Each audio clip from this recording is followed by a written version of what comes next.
Hello everyone, my name is Dave Partner. Welcome to your 9th tutorial on how to build a complete and robust microservice and API platform.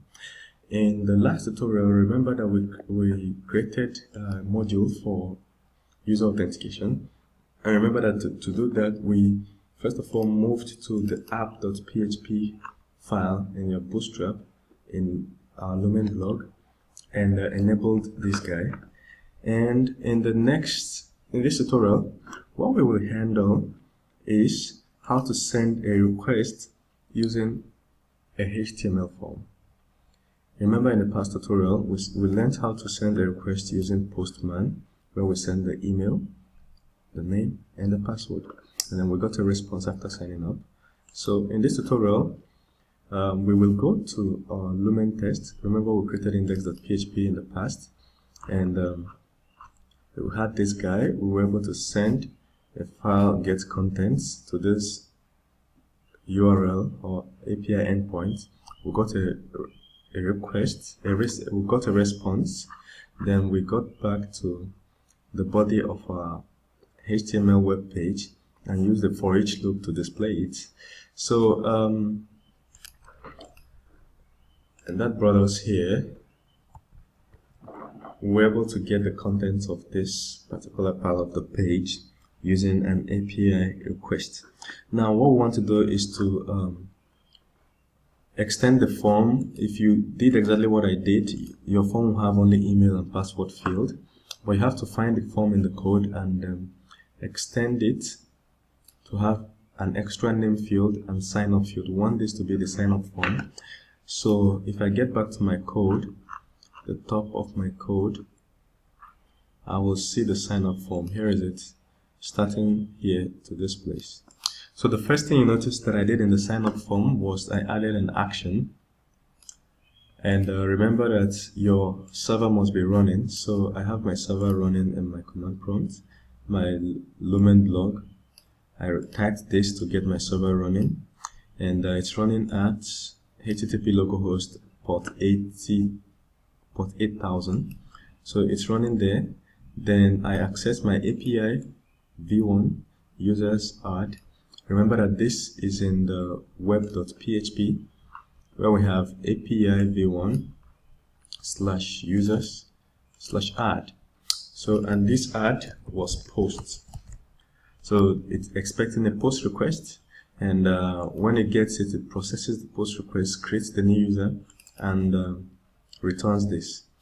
Alright, so when we get back to our page, this form, make sure you add the action, and of course you add the form method. The method is post, and I'm going to copy this out.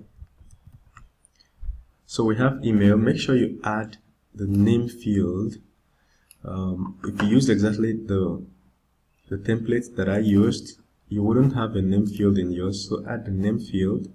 And for the password, also add the name field. The name is password and the name is email here. And there's supposed to be a name field here. I'm going to hide this. I'm going to remove this. So our user registration form also accepts name, because from Postman we can see that we sent name along with it. So we have to,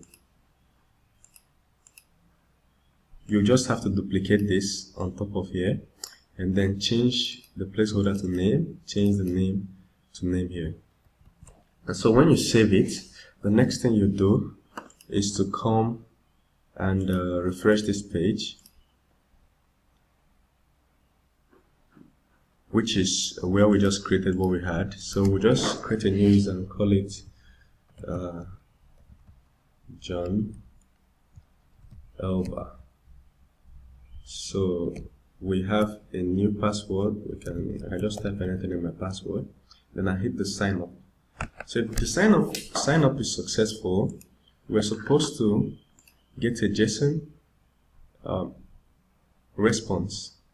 So we get back to our code, and it's still reloading. I don't know if you can see it, but I can see it here that it's still reloading. So remember that when it's taking time to reload, it means that your server is hanging. This server is not processing the request. So One little trick I used to do is when I open this interface, I just type anything on my keyboard, any alphabets. So once you type it, the server wakes up. And when the server wakes up, we have an error saying that the method not allowed. So we go back and check. It simply means that we are making the request using the wrong method. So the method we have here is post, and the method we're expecting here is, so I'll set this post. Sorry, we didn't save this file when we edited it. So the method is post. We should have saved it. It's saved. And if you come back here, we'll make sure that the method is still post.